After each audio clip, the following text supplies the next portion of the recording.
Upon waking up, he found that his $3 million yacht was gurgling with seawater pouring in. Completely bewildered, he quickly climbed out of the cabin to check the situation. To his shock, as soon as he poked his head out, he saw a lone shipping container drifting from who knows where, perfectly colliding with his yacht. Seeing that his yacht was already tilting, the old man hurriedly lowered the sail to slow down the yacht's speed and prevent more seawater from flooding the cabin. Then he pulled out a telescopic steel pipe.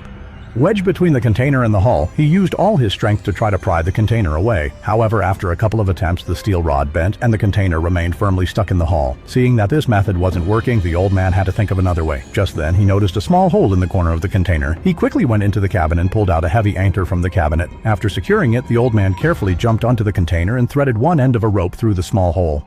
He meticulously tied a sturdy knot at one end and securely fastened the other end to the sea anchor's robust metal buckle. Once it was firmly secured, he hurled the anchor into the sea. The ocean currents, combined with the pressure, caused the container to loosen slightly. Observing this, the old man swiftly turned the rudder in the opposite direction and finally, without any danger, managed to pull the container away from the hull. However, due to the high air pressure inside, seawater continued to flood the cabin, rising above his thighs. He attempted to start the pump, but the motor merely whirred and then stopped. With no other options available, he took the risk of raising the sail and turned the bow toward the sea breeze. He lifted the side with the gap above the water, stopping seawater from flooding in. The container drifted away, and the old man finally relaxed. After quick repairs, he dismantled all electronics and spread them on the deck to dry. He opened a bottle of 502 glue, poured it into the adhesive, mixed it, and applied it around the hull's gap. Using nylon, he sealed the gap, pressing firmly to prevent seawater from seeping in. Then he took a table leg, shaved one end thin with a knife, and used it to manually drain the water from the pump. After a hard day's work, the old man was tired, but for survival, he couldn't stop. He took the battery from under the deck and connected it to the dried radio, hoping to call for help. But no matter how he turned the knob, the radio only made static noises and couldn't send a distress signal. With no other options, the old man decided to regain his strength first. Just as he took out the cutting board and knife to prepare a meal, the deck above started leaking water heavily. His face changed drastically, and he quickly climbed out of the cabin to check, only to find the once calm sea now covered with dark clouds. Clearly, a storm was about to hit, and facing a storm at sea is indeed daunting.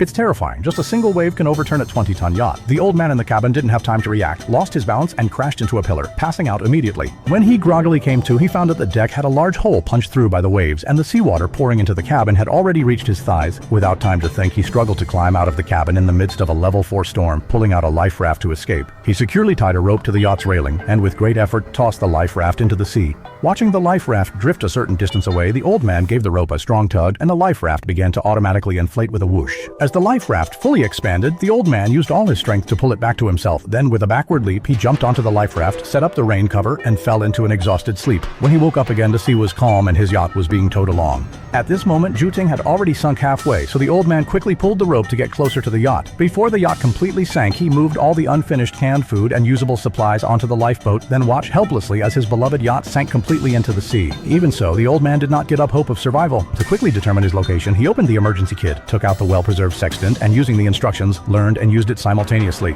By calculating precise coordinates, he marked his position on the nautical chart. He noticed an international shipping lane to the north. If he could drift that way, a passing cargo ship might spot him. After 5 long days and nights, he neared the shipping lane. However, due to sun exposure, he was severely dehydrated and all the yacht's food was gone. Without fresh water, he would surely perish on this small lifeboat. Yet, in this vast ocean, there wasn't even an anchor point in sight. Where can I find fresh water? With this thought, the old man pulled his hair in frustration. But just as he was sinking into despair, he noticed something. He lifted the rain cover and looked at the sun. Under the sun's rays, misty water droplets had formed on the plastic film of the rain cover. This sight gave him hope.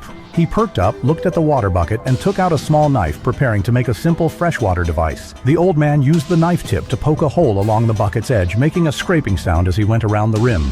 He drank from one side, then added a bit of seawater, covered it with a plastic bag, and put a metal can inside. After 3 hours in the sun, the seawater slowly evaporated, turning into fresh water on the plastic. Seeing this, the old man quickly placed a weight on the plastic to ensure all droplets flowed into the can. After 7 days at sea, he finally drank fresh water. However, at night, he was suddenly awakened by a ship's horn. He looked up and saw a giant cargo ship passing by. In a hurry, he grabbed a flare and fired it into the sky repeatedly. In the vast expanse of time, the sky was wrapped in a red glow. But even after the old man used all his flares, the ship didn't stop. Watching the cargo ship's lights fade, he fell into despair, collapsing onto the lifeboat and giving up on survival. Yet the fear of death reminded him that if he tried a bit more, there might still be hope. So he kept checking the items on the lifeboat, looking for other ways to catch the ship's attention. At that moment, he remembered a sextant manual in the box and got an idea. He tore the manual into pieces, crumpled them, and tossed them back into the box. With a flick, he lit the last match and set the pages on fire. But no matter how fiercely he stoked the flames, the cargo ship didn't stop. Instead, a gust of sea breeze blew the flames out of the box. Seeing his lifeboat engulfed in flames, he panicked. He quickly pulled down the rain cover to extinguish the fire, but lost his balance, fell backward, and splashed into the sea.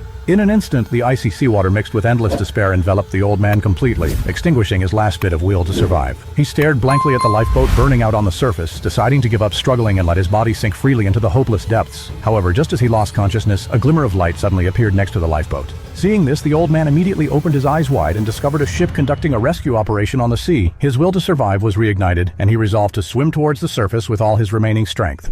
Finally, guided by the searchlight, the old man successfully grabbed the rescuer's hand and was saved.